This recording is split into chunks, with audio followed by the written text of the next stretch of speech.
Our first order of business is a land acknowledgement. ASG acknowledges with respect that the land we are on today is the traditional and ancestral homelands of the Kumeyaay Nation. We recognize the indigenous peoples as original stewards of this land and all the relatives within it. As these words of acknowledgement are spoken and heard, the ties of the nations have to their traditional homelands are renewed and reaffirmed. The second order of business is roll call. The acting clerk of the Senate will now take roll. Andrea Arvizu. Here. Zevin Atisha. Here. Jordan Bayan. Anissa Beckett. Here. Jolie Beagle. Here. Brooke Cluster. Jameson Daytalk. Present. Cassandra Diaz. Here. Lucas Diaz Granados. Here. Cece Fletcher. Angelica Goutman. Lily Giovanelli. Here. Valentina Guerrero. Tequila Heyman. Here. Deborah Ilu Peju. Here. Oseso Gie Ioha. Margaret Jelsma. Here. Jonathan Martinez. Here. Alejandro Murillo. Here. Sean Paula. Here. Emma Peters. Here. Valeria Rivera.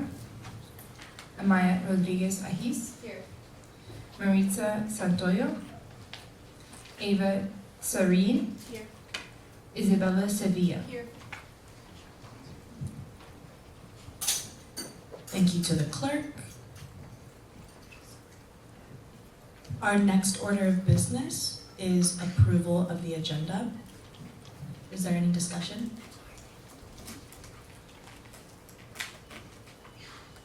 Senator Cassie? I move the reports from the executive board to after the new business. Anything else with the executive board reports? Oh, table. There we go. I move to table the executive board reports to after the new business. In the committee chairs and coordinators? Okay. I move to table the reports from the committee chairs and coordinators and the executive board to after the new business. Second. There's a motion on the floor, having been seconded. We will now move to a vote. All those in favor, please raise your placards. All those opposed? Any abstentions? Thank you, motion passes. Is there a motion on the floor now to approve the amended agenda? Academics Chair. I move to approve the amended agenda. Second. There's a motion on the floor, having been seconded, to approve the amended agenda. All those in favor, please raise your placards. All those opposed? Any abstentions? Motion passes. The next item of business is approval of the minutes. Student Life Committee Chair. I move to approve the minutes from November 16, 2023. Second. There's a motion on the floor, having been seconded. We will now move to a vote. All those in favor, please raise your placards. All those opposed? Any abstentions? Motion passes. The minutes have been approved.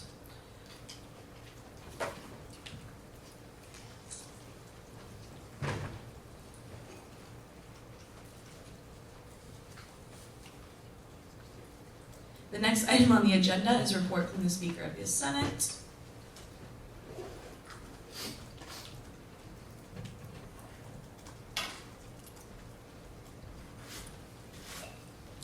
Hello, happy 9th Senate, everyone. Gunnar is not here today. I am acting speaker. He would like to let you guys know to please make sure you set up goals for yourself so you know what you need to get done before finals and your long break.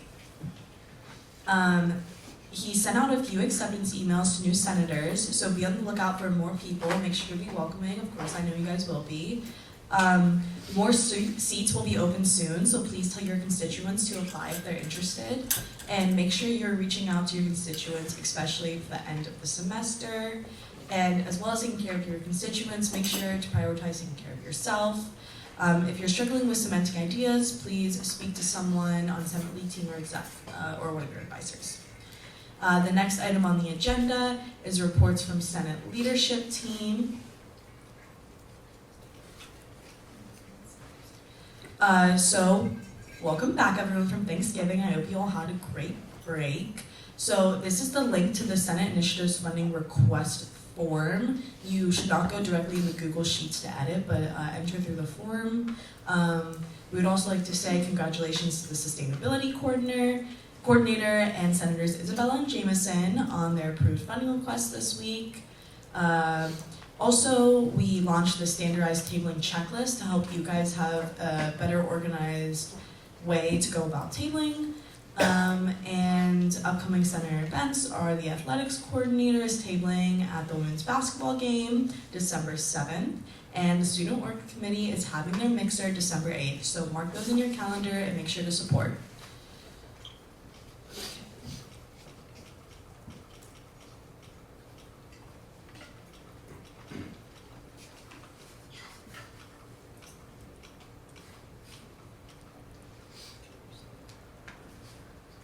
The next item on the agenda is new business.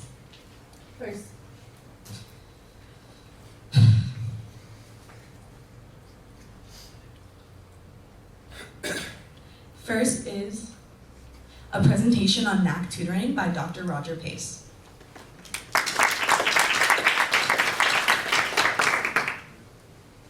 Is this mic? Okay, good, thanks. I want to apologize for being in a suit, but like Gunnar, I'm meeting with the Board of Trustees this afternoon right after I talk with you, so I put a suit on to talk to them. But my name is Roger Pace. I'm the Vice Provost of the university. I've been at USD for 36 years. Most of that time I was a professor of communication. I know some of you from class, but for the last 4 years, I've been the Vice Provost in charge, overseeing almost all the academic support areas, admissions, financial aid, career development, commencement, and a variety of other things, including academic scheduling and academic programs. And I'm delighted to be here to talk to you about a new program we want to pilot, that we are going to pilot, starting in the spring of next year. The pilot will run 2 semesters, both spring and fall of 2024. I appreciate the invitation. Thank you. I wanted to give the student leaders a heads up about this program. Official notice to the student body will roll out fairly soon with all sorts of communication plan graphics, presentations on what it is and how you can be involved if you'd like to. And that's bound to stir some conversations among students, and so I wanted you to know what we are doing ahead of that time so that you could chat with them and refer them to people if they had questions, or maybe possibly even answer them yourselves. So in spring, we're going to pilot a peer-to-peer tutoring program.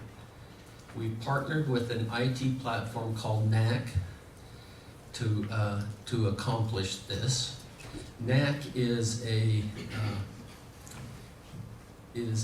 platform similar to Uber in that students will both sign up to be a tutor and access tutoring off their phone, similar to the ways that you order food or transportation.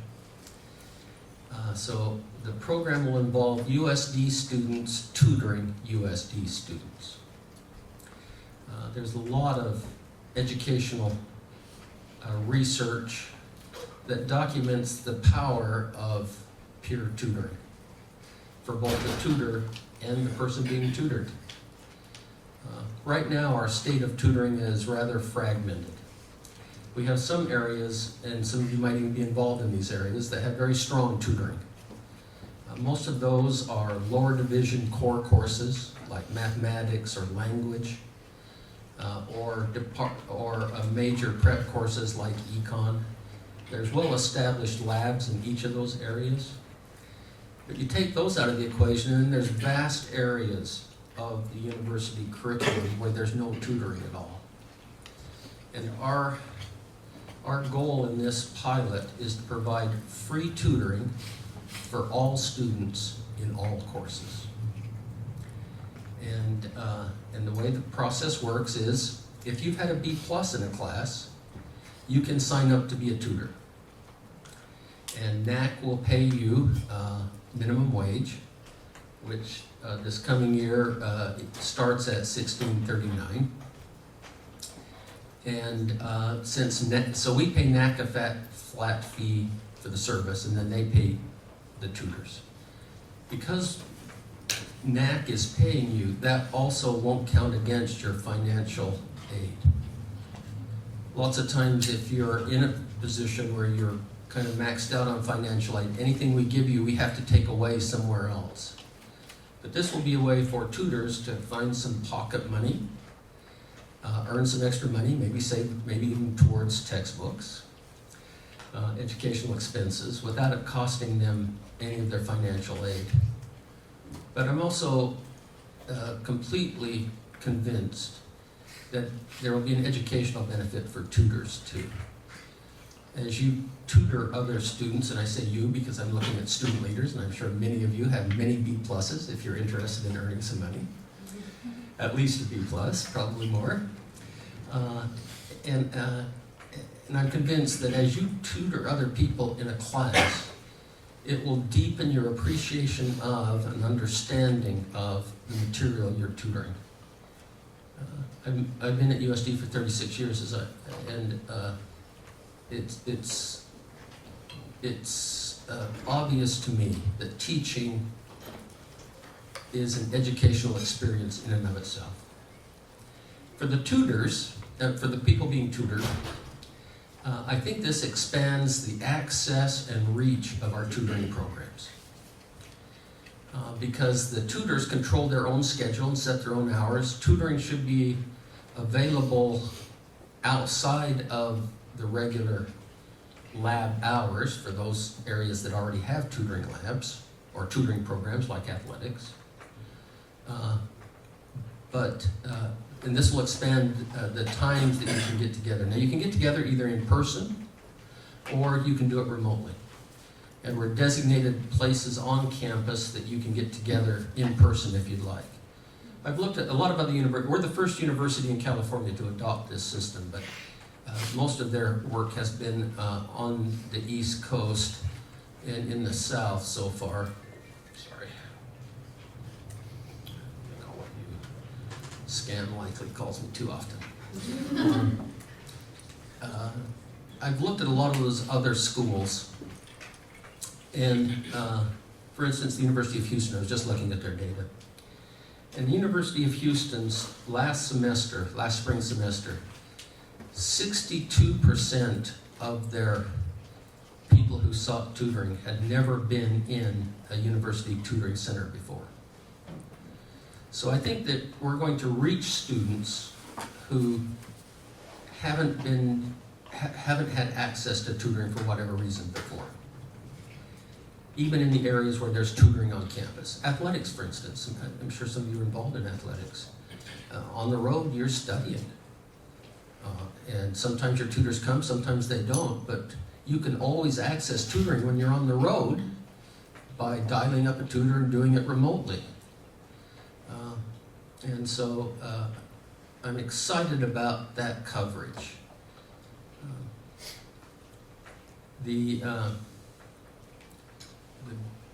I'm not sure we'll reach the goal the first semester. It takes a while. Again, I was looking at Fordham, and almost all universities have the same kind of graph. We're starting it in the spring. We'll roll it out, but it'll take us a while to line up tutors and for the general student body to know how to hook up with tutors. So it starts out kind of slow, but then it grows, and as we get closer to midterms and finals, then we get a fairly substantial number, even in the first semester. And then the second semester, it just jumps off the charts because everybody knows that everybody's looking for it. People are signing up. And so I'm pretty sure we're not going to be at every course and every student the first semester, but we'll build towards a significantly more tutoring than has been in the past. Tutors have to take some training. They get paid for that training. The training they use is the same training that nationally recognized training that our SSS programs tutors have been using for many years. It trains them in how to tutor. It doesn't train you in a specific subject matter. Some departments, and we're still in the negotiation stage on this, but some departments want to provide training for specific subject matter. Like if you want to tutor a language, the language department is thinking about having you do a workshop on how to teach language, how to tutor language per se. So there might be some of that training, but you'll be paid for any training that's required to be a tutor. Departments can give you badges if you want to be a tutor that tells you that you have received additional training. And sometimes those kinds of, and so there'll be several of those opportunities to improve your tutoring if you want to tutor. And that, and all of you are in this mix much more than I am, but you know that those kinds of things set you apart from other people. And popular tutors and word of mouth spreads can build up a substantial clientele. So that's sort of the basics of the program. I'd be happy to take any questions or comments. I'm curious what you think about the program. You want me to call on them? You want to call on people? The parliamentarian. Thank you. Besides the word of mouth and the badges, is there any other way to like see how a tutor is performing? Like, is there any sort of rating system? There is a rating platform? system that you're mostly familiar with. Now, I should say there's a lot of safeguards too. If the interaction is awkward or even worse, there's ways to report that immediately, and we investigate and can take away someone's tutoring rights, and maybe even other kinds of investigations. There is an on-campus NAC tutoring administrator, and it's me. At least for the first semester, it's me. So we'll be actively looking at that. Students will see comments, and there's a way for tutors to contact NAC and say that's unfair, but it's you're in this mix with all your ratings and reviews and stuff like that. You know kind of how it works, and NAC works similar ways. Senator Jameson. Yeah, good afternoon, and thank you very much for being here. Just a question about like how will you get it announced to the student body? Is there like a mass email or? So we have NAC has a sophisticated communication plan that they've tried at other universities. It involves not only email, but a kickoff event, press releases. Now, they're used to working with very large schools. Here, I think word of mouth is also important. That's why I'm out talking to students, because we're, as all of you know, a fairly small community. Word of mouth spreads. Thank you. The IDEA Committee Chair. Hello, thank you for being here. My first one is a comment and I have a question. The first comment is I think this is really beneficial that it won't like decrease financial aid to students that do want to help tutor and will get paid, because I do know like other programs like USD College Corps fellowships like that also affects like financial aid, and it's a long hassle, so I appreciate that this program does that and helps in that. And then my question is, how can ASG help you advertise this to the students? Or That's a good question. I ought to talk to Lily and other senators about how we can do that, because any help we can get. We are going to advertise through the Student Employment Center as well, that these are jobs that NAC has, how to sign up. But I appreciate any kind of programmatic way we can get to people on this. The Sustainability Coordinator. Hello, thank you so much for your presentation. I was wondering about the designated spaces that you have, if they're like plan to be spread out around campus or like all together? No, spread out around campus. We're also identifying outdoor space. We're blessed with good weather. Spring might be a little harder than fall, but we're designating some outdoor areas, some library areas, and others. We're still compiling that list. The other schools that I've looked at, it's almost every one of them that I've looked at, it's almost exactly 50-50. 50% of the tutoring sessions are in person, some are on campus, 50% are remote. And that often corresponds to the time of day too. Later in the day, people tend to do a lot more remote than if they're meeting up in the middle of the day. But we get reports on all of that. And that really excites me because we just haven't had a systematic way of tracking how much tutoring is occurring on campus and who needs tutoring and who needs tutoring for what class. I probably could just ask you. It probably will say the same thing next, but we get real sophisticated reports on which classes are seeking the most tutors, and that information should be useful for the professor. I mean, down to the what they tutor about. And so if I'm a professor and I've taught a unit and 10 of my students are asking for tutoring on the thing I just taught, you know, I ought to be able to re-examine my notes and see what I'm doing wrong here if it wasn't as clear as I thought it was. So I think there'll be really good feedback for the professors too on this. TPB chair.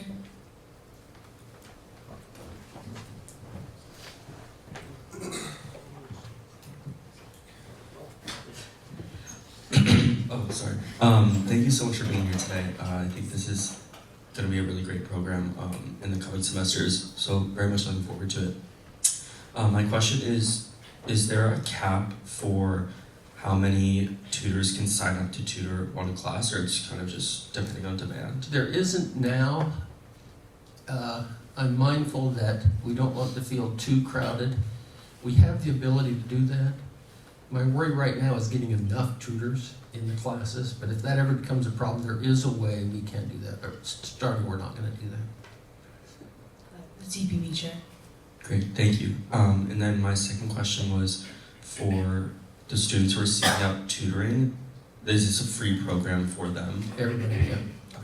Unlimited hours. So, thank you. Senator Sean.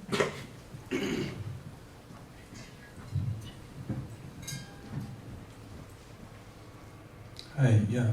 First of all, thank you so much for coming. This sounds like a really great opportunity. I really appreciate you coming to us, presenting that. I just had a couple of questions regarding, so first of all, you mentioned like existing things on campus, and I just wanted to clarify, would this like replace those existing resources? Okay, you're shaking your head. So, and do you think, would there be a chance that would take away from those existing resources or whatever? So that is a worry for many of the existing tutoring centers who have put a lot of money into it. It's one of the things we're going to be monitoring closely. Okay. I have looked at, like I said, other schools, and 62%, like I say, at Houston, at Fordham, which I recently looked at, it was even slightly higher than that. Had never been in another tutoring center, so I'm hopeful we're reaching that without detracting from them. But I'm working with the center directors to try and see how we integrate it. That's one of the reasons we're piloting this, to see. We don't want to undermine those centers. Some of them, well, any of you work in the language center, they're going to get paid now. They haven't been paid, they've just been getting credit. So they're excited about that. And still get their credit too. So our hope is that we work alongside the existing ones and maybe even help improve tutoring for them as well. By those same people could also do it after hours and get some money that way. Senator Sean. Yeah, and then just because you mentioned that they're getting paid, I just wanted to clarify, just more out of curiosity than anything, how the university is paying for the service. So we pay a NACA flat fee. Okay. And is that public? It isn't, Okay. but it's like all gig economy, it's remarkably reasonable. The parameter I can tell you is that what we pay 2 directors for, what we pay to run 2 of those established centers, we're providing tutoring for everybody on campus. Thank you. So it's reasonable. And like I say, we're the first school in California to adopt this, and NAC was very anxious about that. And so negotiations went well. They had originally said, well, we don't want to give any more than 32 hours, and by the time we signed the contract, it was unlimited for everybody. So, so they're anxious to establish a foothold in California for this to be successful so that they can attract other customers. Senator Zevin. Hello. I just had 2 questions. The first is, how is the remote tutoring facilitated? Is it through the site itself, or is it It is through the site itself. Okay. And then number 2 was, can a student request a tutor for a specific time? Yes, yes, Oh, yes. nice. So if you get somebody you really like, you can schedule regular appointments. You can find out when they are available and just sign up for them. Oh, that's So great. you can pick your tutor. Thank you. And I hope that this normalizes tutoring too, takes the stigma off tutoring. Almost any student can use tutoring to learn the material better. And I'm afraid that some people don't want to go to tutoring that even exists now because they're afraid it will look like they're failing, or that they need help, and there's a stigma attached to that. So I hope that this widespread availability just normalizes that. That it's almost like a study session. We're paying one of the people you're studying with, but it's almost just like getting together as a study session with your classmates and studying. So I hope it takes the stigma away from tutoring. Thank you. I had a question as well. So a lot of times for the senators, if you go there, you get extra credit, and it's connected to the professors. So would NAC be connected to the professors as well in that way? No, not in that way yet. Okay. Maybe some down the road on that. Senator or the Academics Committee Chair? Hi, I represent the Academics Committee, some of which you have already spoken today. We're actually having a tabling I believe next week is what we landed on. And one of the main things we're trying to get is just information on what everyone's feeling about classes, professors, and feedback they have. So if it works with you, I could email you and I could follow up with you about this tutoring program, and we can figure out how to better promote it together. Anything that we can do to help that would be terrific. Get feedback from them, promote it a little bit, whatever you'd like, that'd be terrific. Thank you. Senator Deb?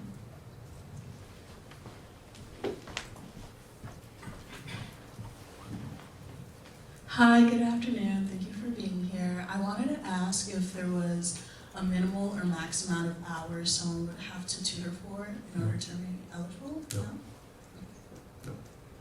Now, the material cautioned you against overextending yourself and to the detriment of the classes you are currently taking. But there's certainly no minimum.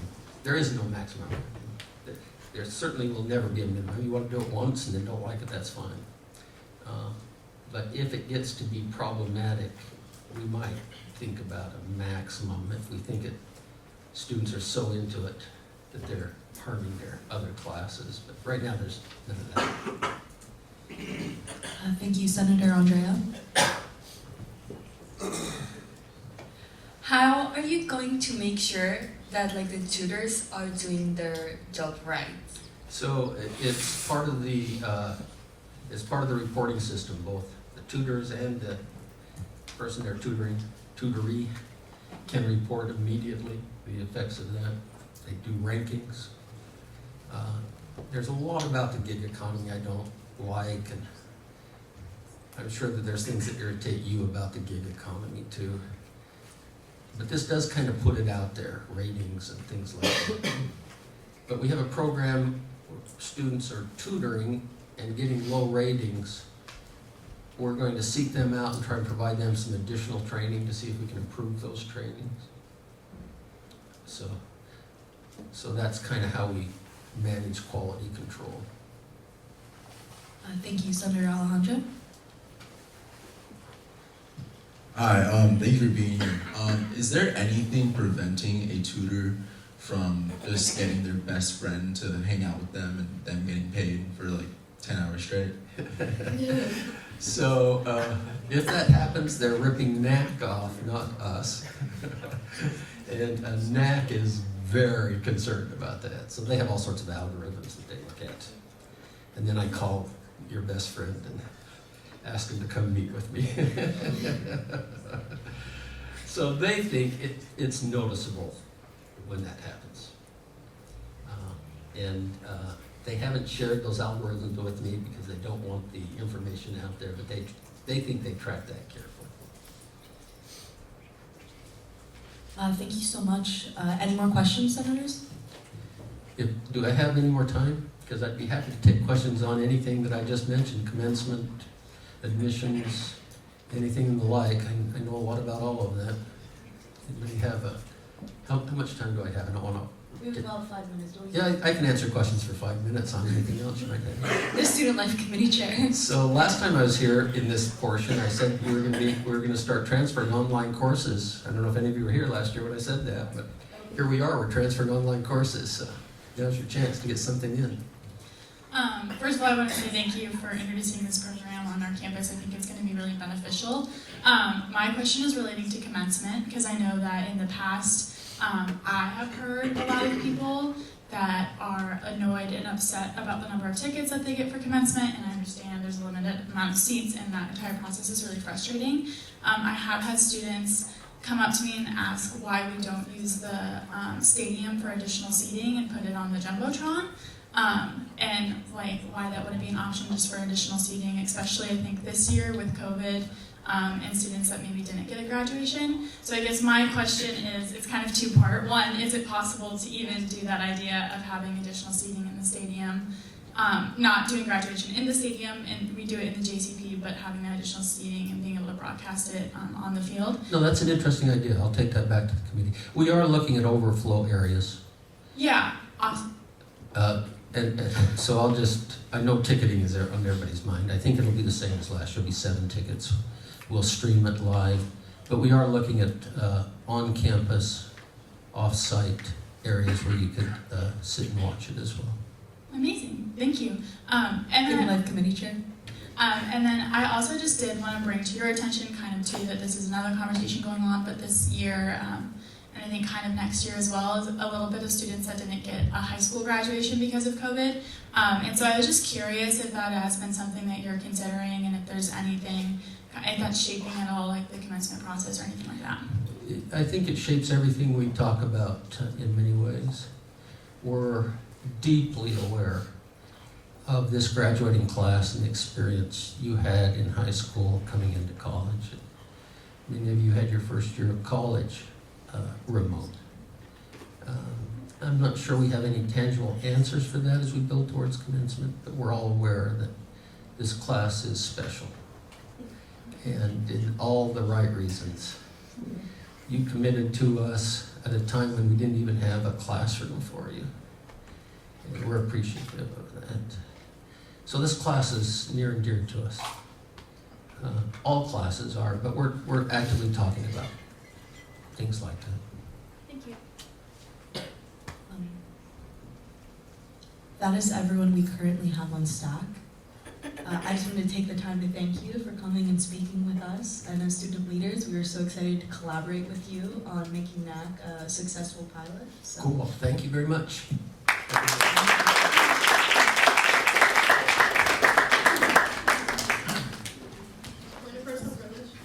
Taken well.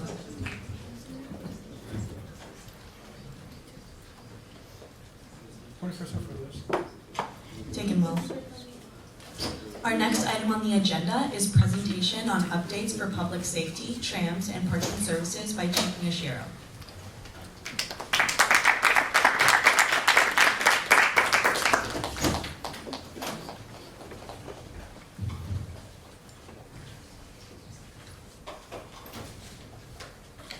Hello. I don't have any slides or anything, but I just kind of wanted to do a Q&A and also go over some of the safety devices and safety protocols on campus. Some people may not know, but Department of Public Safety, we have over 320 cameras on campus that we monitor various things in our parking lots and open public spaces. We have LPRs at every entrance to campus, which are license plate readers, so we know who comes and goes by license plate numbers. We also have a mass notification system that I'm sure throughout the year you guys get messages from us.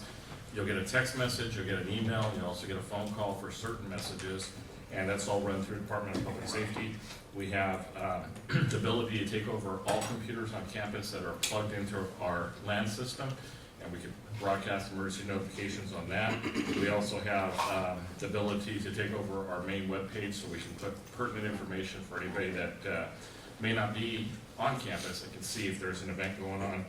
We also have direct interoperability with the City of San Diego Police Department and all county services, so we can talk to them through our radio systems.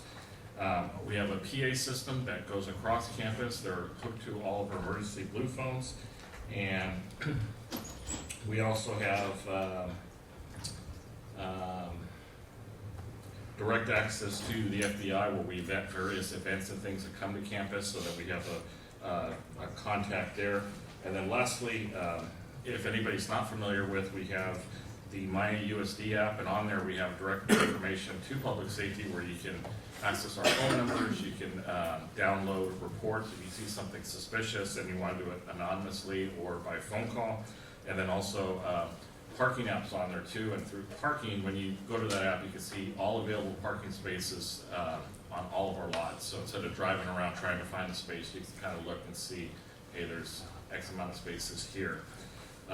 Besides that, some of the other resources that we offer, because we are on campus 24/7, if somebody has any student that that's a current student here, if you're on campus or off campus and something takes place and you want somebody to talk to, we're here 24/7 and we'll provide resources to you. If you go to a party and you want to leave for some reason and it's local, you can always call public safety and we'll have lift codes available for people that may be stranded somewhere and want to get back to campus. So we really are a resource for our students, and I hope that people realize that and will utilize us as much as possible. And I have Magali Perez here. She's our Clery compliance manager, and she's going to go over some crime stats or any questions that you may have about our crime on campus. And then when she's done with that, if you have any questions for me, then I'll go ahead and answer those.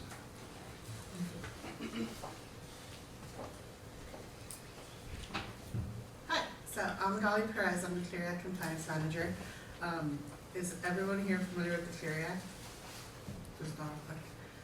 Does everyone here get text messages or alerts on their phone? We send those out because of the Clery Act. So the Clery Act is a consumer information reporting law. And what that means is that every college and university that collects federal funding at whatever level is required to be transparent about what takes place on campus. So there's some confusion about what exactly we're required to report. And the main thing that I want to emphasize is that we collect information about reports. We're not looking about investigations or final findings about what happens. We want to know what's being reported, right? So we take these reports, we look at the data, we look at the location, because this information is based on specific geographic limitations, most of it being on campus. And then we take that and we review it for daily crime law consideration, for timely warnings and emergency notifications, and for crime statistics. Is everyone here familiar with the annual security and fire safety report? If you're not, you should be. And you can go to sandiego.edu/safety, and there'll be a link to that report. And it looks like this, right? And there you can find information about what our crime statistics look like on our campus and at the Madrid Center campus as well for the 3 previous years. So for the 2023 report, we report crime statistics that have been shared with the federal government, with the Department of Education for the previous 3 years, so 2022, 2021, and 2020. So you can look at this information and compare like how many burglaries were reported on campus, right? So in 2022, what did that look like? What did it look like in 2021? What did it look like in 2020? If you have any questions about why we send out alerts, we also have a policy statement in this report that explains what type of consideration we do and who's involved in that process. So any questions you have about like safety and security on campus, this would be a great place to look. Any questions about anything specifically? Thank you so much, Senator Dunn. Good afternoon. Thank you for taking time out of your day to be here. So I currently live in Valley A, and my suite has been broken into 5 times. The most recent time being over Thanksgiving break, and one of my suite mates' room was vandalized. So I was going to ask, would there be any way possible of having more surveillance or cameras in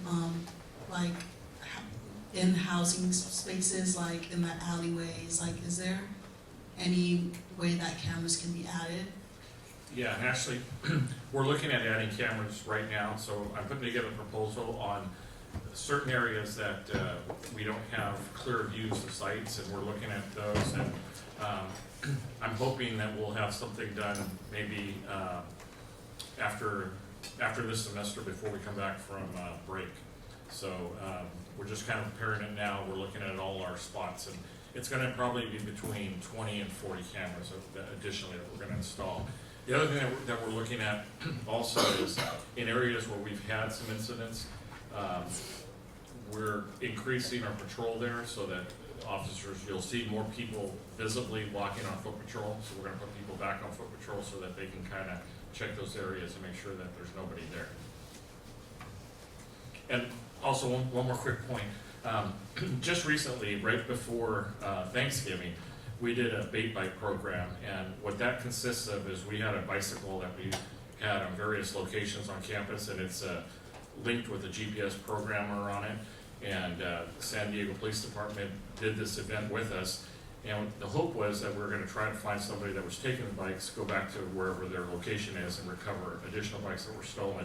Unfortunately, the 3 days that we did this operation, nobody stole the bait bike. It wasn't even locked. It was just sitting there. It was a nice bike, but nobody took it. But we're always looking for ways to try to help so that there's no continuing in the same type of incidents that take place. Thank you. Senator Cassie? Thank you for that information. And I guess kind of just like bouncing off of what you said and what Senator Deb said, is there anything that's being done with the crimes in the Valley that have already been committed to recover what has been stolen? Because I know a lot of the things that were stolen were e-bikes or electric scooters that were very valuable, or like the iPad or laptop that was stolen earlier in the year. Is there anything that's being done to either help the students that were affected by that, or try to find like who committed the crime? Yeah, we're always trying to find who committed it, and we were just talking on the way over here because we're probably going to put out an announcement today that there were some additional scooters, electric scooters that are taken. That's a big thing. There's a lot of people that are targeting those because they sell them, and unfortunately there's no real good way to lock a scooter. They're small, people don't lock them up, they don't need a key, so they're a high, easy to take item. And we're going to put out an alert with some information on how to protect yourself with those, and you'll probably see that later today, as I mentioned. And I think being conscious and being aware that when you're on campus, if you see something, report it to us. If you see somebody that looks suspicious, and I always get a question, what does suspicious look like? Suspicious looks like anything that to you that you think doesn't belong. That's our job. If you call us and say, hey, this person doesn't look like they belong here because they're kind of just wandering around, not going into a room or anything, we'll go out and we'll just find out if they're part of the USD community or not. And a lot of times, just by contacting them, that could lead to additional information that we can gather later so that we can, go back and see if this person has a history of any type of theft or anything else, and work with the police department to try to see if they might be a suspect in any type of crime. So I think communicating to us is probably the best advice. Just make sure that students know that they can call us and report anonymously, or they can just call us and let us know there's something going on. So I'll also add, there's also reasons why we will send out notifications for certain incidents and not necessarily other incidents. And we're following definitions that are provided in the Clear Act regulations by the Department of Education. So for example, right, if a scooter is a regular scooter and that scooter stolen, is considered a theft. But if it's an electric scooter, it's considered a motor vehicle theft, which is a clearing crime. So if we get that, we have to review that differently, which means if you look at our crime statistics for this year with the increase of electric scooter and electric bicycle thefts, that motor vehicle theft number is going to look like it's a lot more, because we've had a lot more scooters and bicycles stolen that were motorized. And so you don't necessarily need to worry about that when you're reporting these incidents, but on the back end, we're looking at all these details and considering that when we're determining what type of information we're putting out there. So in case that answers any questions about those types of messages. Thank you. Senator Jonathan? Hello, thank you very much for being here today. I have a question more regarding your guys' relationship with the San Diego Police Department. When it comes to like a situation that happens on campus and they come here, what is it usually like? Like, what does it usually take for you guys to take a step for them to come? Is it more like a situational thing, or do you guys have like a procedure that you guys follow? Yeah, we have a procedure, so if it's something that we need our assistance, they'll come here. When we take reports, like theft reports for stolen scooters or any type of theft or assault or other incidents, we always file a case with San Diego Police Department. So there's usually two case numbers, one that's our case number and one that's San Diego Police Department's case number. And then depending on the type of crime, San Diego PD will call us and let us know that they're going to assist in responding, or we call them and ask for assistance. But we do have a procedure in place. Thank you so much. Chief of Staff? I just wanted to say thank you for coming and thank you for all of your hard work. My question was if you could elaborate a little bit more on, you mentioned like lift codes if we were in an uncomfortable situation, or the distance, like what exactly is the distance of that you can travel to us, or with lift codes, and just a little bit more elaboration on that part. It's pretty much anywhere in San Diego County. If you're in San Diego and you call us, we'll find your resource, or we'll get you back to campus. If you're on break and you're out of state, then you can still call us and we'll help you to get in touch with local law enforcement where you live. But it's primarily for when you're here in San Diego. Thank you. Senator Dunn? Hi, going back to the scooters, is there any way we, us as students, can get a designated area that is locked and monitored where students can store their scooters? That's a good question, and right now we don't have anything like that. I wouldn't mind having like a cage or something that you mentioned that we could lock down for scooters, but again, we wouldn't have them all over campus, so people don't want to go all the way down to the west lot, park their scooter there, and then walk to class, because that kind of defeats the purpose of the scooters, and we don't have areas to have it locked on campus. We looked at last semester and the previous year we had bird bikes here, and unfortunately we didn't get a lot of use out of them, and they ended up taking the bird bikes away, and they wanted to add scooters to the list, but because of recent issues in San Diego County with scooters and people being injured, we weren't doing that right now. But to answer your question, no, we don't have any specific lockdown areas.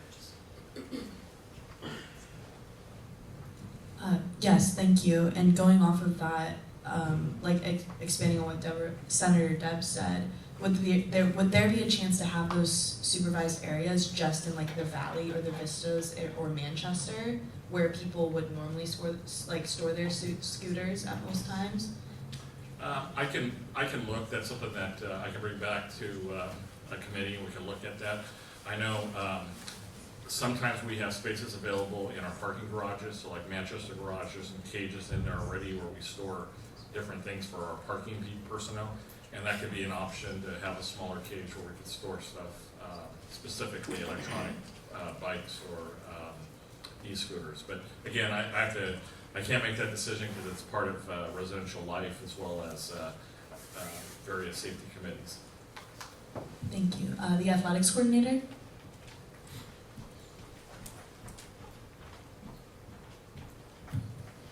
Hi, thank you so much for your presentation. And you may have already mentioned this and I didn't catch it. I was just wondering if those resources also exist for commuter students, like the lift codes or picking up students off campus.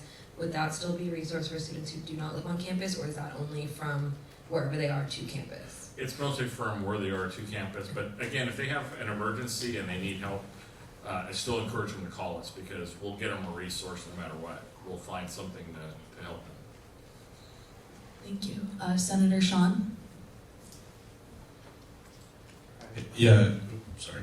Sounds like from what your response to Lily, it might be out of your purview because it's more of a res life thing, but I was wondering about, I know there's a cage in the Vistas that could store bikes or does store bikes, but for some reason the door doesn't work or there's some issue with that, so I was curious if you knew something about that because I know one of my constituents had their bike stolen from a rack like outside in one of the courtyards earlier this year and it was locked up and everything. It was like the wheel got taken off or whatever. So. Yeah, I wasn't aware of that the door wasn't working. Is there a Salto lock on it? Do you know? Card lock? I think so. Yeah. Yeah. If it's a lock, I can take a look and we can have that fixed and make sure that it secures. Okay, I appreciate it. Thank you. There are currently no other people on staff. Does anyone have more questions?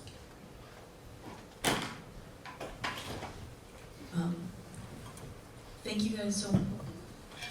Oh. Senator Valentina?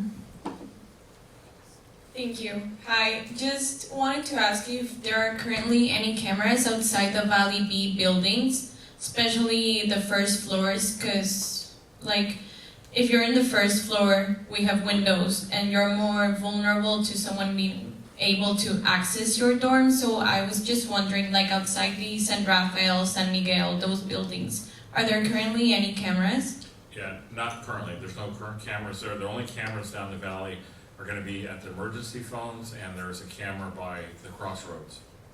Okay, thank you. Yeah. So I just want to say, we do have like federally mandated like notices that we're required to send out, but in addition to that, we can work with other groups on campus to find better ways to send out messages like safety alerts. So if there's ever like an opportunity to collaborate on sending out some safety tips to people, we'd be willing to work with you on that. We're currently working with Residential Life to send out messaging with the break coming out. But if there's ever any other opportunities or other platforms that might work better, you can always reach out to us and we can collaborate with that as well. It doesn't have to be because a crime took place. Being proactive would be a lot better if we could do that. So there's always opportunities to work together with that. Senator Jonathan?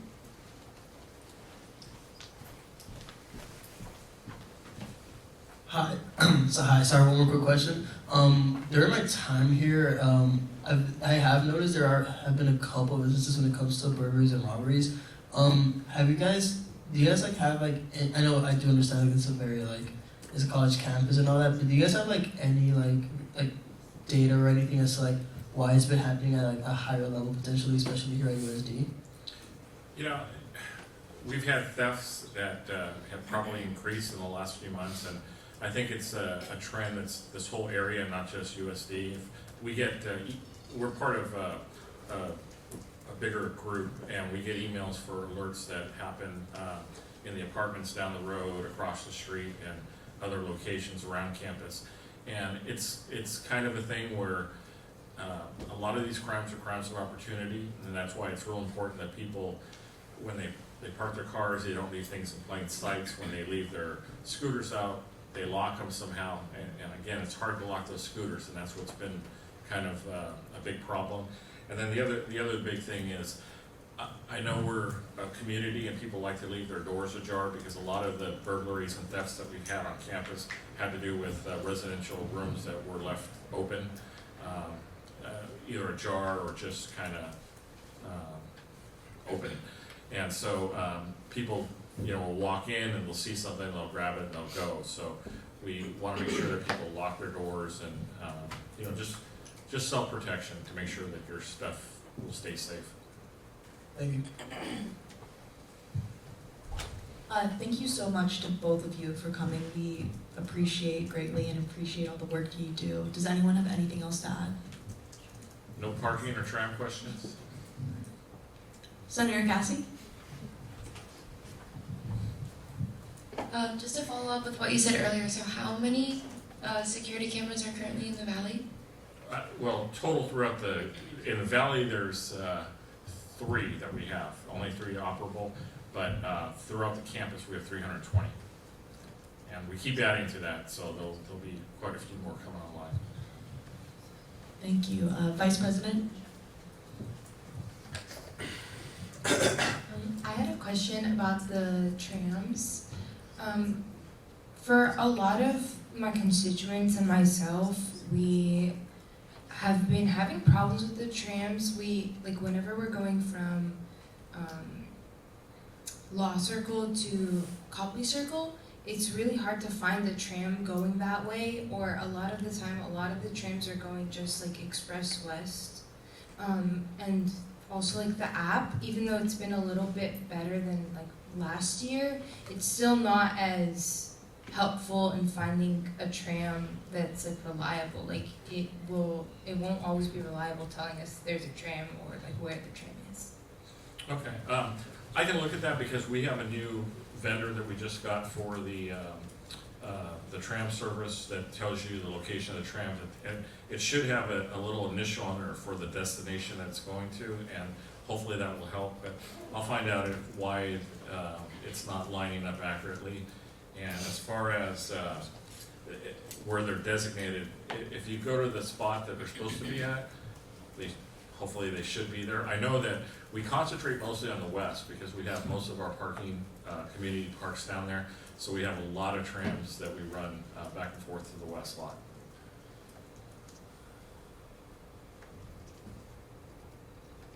The parliamentarian? Thank you for coming today. Is there any way to add to the trams, when they go on break? Because I know a lot of times it changes the timing where it'll say a tram is coming, but in reality the driver is on break, but it's still showing on the app. Yeah, I'll have to make sure that, I'll check on that too when I go back and find out information about the app. But it should show on the app that that person's on break, but it's a matter of the drivers actually being aware and clicking on it so that they can put themselves out. But that's something I'll pass down so that they know when they go on break to go ahead and turn it off. The sustainability coordinator?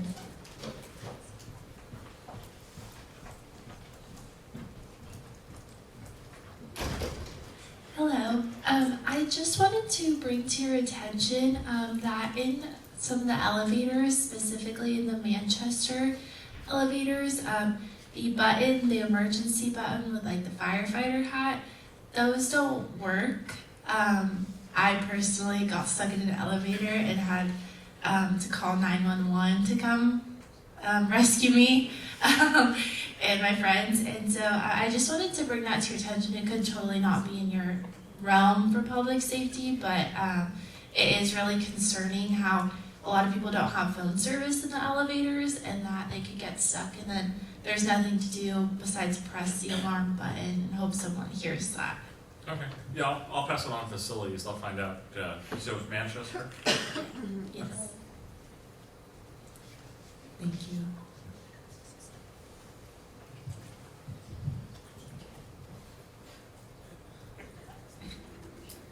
Did you have anything else to add? No. Thank you so much. That was a great conversation. Everyone, we'd like to thank Chief Mashir for coming.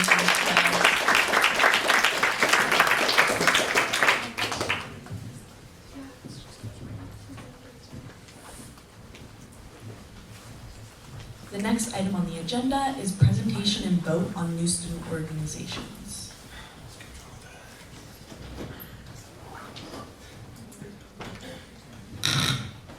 Alright, hello everybody. Hope you guys had a really good Thanksgiving break. Just a couple of new orgs that need to get reapproved. First will be the Queer and Trans Student Union with the mission to create a safe, welcoming, and inclusive space that embraces and connects people of all sexualities, gender identities, and gender expressions, with the goal to foster an environment of acceptance and inclusion of sexual and gender diversity, education, support, and social activities. The next ONU org would be the USD Sales Club with the mission to gather students interested in sales to help them learn from others in the industry and practice their sales skills. With the goal to bridge the connection between the USD Sales team for learning how to compete and join the USD Sales teams if they choose to. And the last one is the History Club with the mission to bring campus together with more than just a history book and bring people from different perspectives and points of view together, with the goal to promote the history's presence on campus and to keep the history community alive on campus. Now, any questions, comments, or concerns? And you guys have the power to approve all of these clubs. Senator Valentina.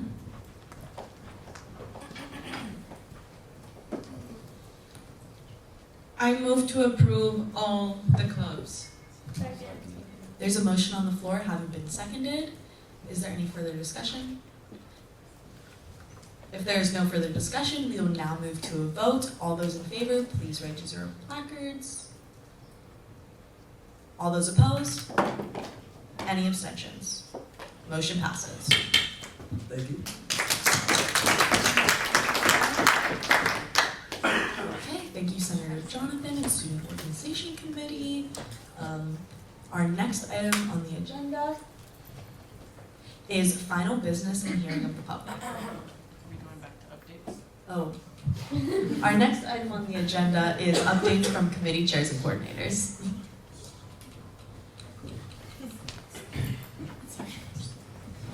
I could update while we're moving for time's sake. So I'm doing both Val and me and I's updates. So for academics committee, we're planning a tabling for Wednesday next week from 1 to 2 p.m. Location, we're thinking, can you know?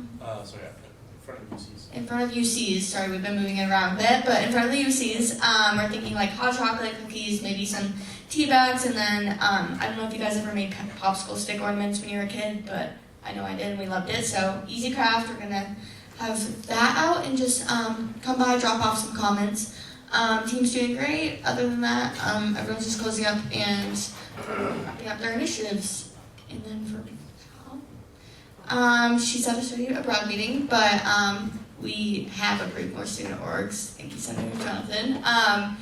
And she said, shout out PR, it canceled on the screen. Shout out PR chair for the amazing polos. They are really cute. There's a mixer December 8th, Friday at 12:30. It'll be outside the offices, 3rd floor, SLP.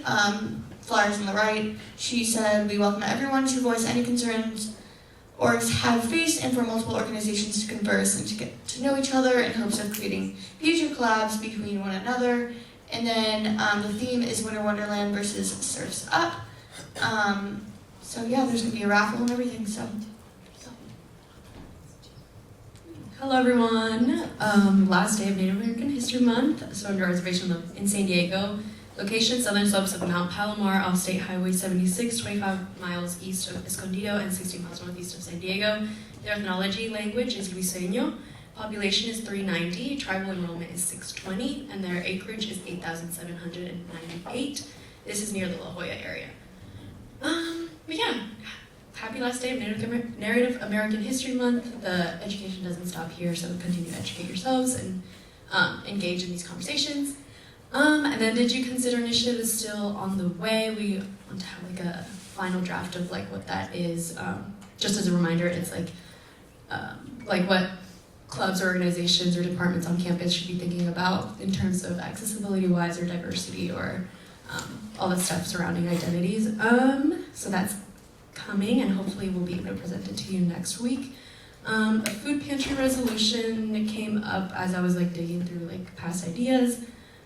So I think we might want to move forward with that. It was just talking about like a food pantry space. Like the space right now is really small, and it needs to be bigger for better access to students. So there are conversations where that once departments moved out of the first floor, then they would be able to like expand. So the resolution would be like once they move out into the wellness building, like that does happen, or like ASG would like to see that through, that the food pantry gets a bigger space. Yeah, and then SSS revamp initiative, OSA's still working on that. And then I know the director of SSS had a conversation with the provost about how they will be also supporting this initiative on USD's behalf. And then on the right, you can see the donation bins. There's also one outside Maher, also nice and full. We want to transport those as soon as possible. We just need to figure out like a way to. And then Trello, oh yeah, and then quote of the day. The greatest discovery of all time is that a person can change his future by merely changing his attitude. And then, can we go to the next slide? And then this is Trello. So JC, my advisor, was so amazing to introduce me to it. I went in and did every idea year, and if you open there, like it'll link to the Google Drive for that year. And then I just went in and did like resolutions or a starter pack, and then past resolutions, initiatives, and events to remember. So that will be like a continuing thing that I hope IDEA continues to take with them. I know the Google Drive is like where we all go, but at times it can be confusing or things get a little bit mixed up, or a new senator doesn't really know how to access it as well. So I think this will be helpful and keep things in one place. But yeah, if I'm going to share this link with you all if y'all want to go and dig through it, that'd be great. Thank you.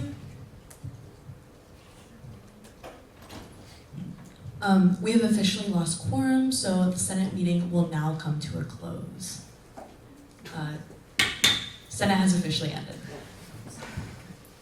Everyone, please stay around for a group picture, though. Look great in your polos. He's coming back. He just went to the bathroom. Doesn't matter, he's out of the room. Lost one. What if he comes back? If he comes back, you're back.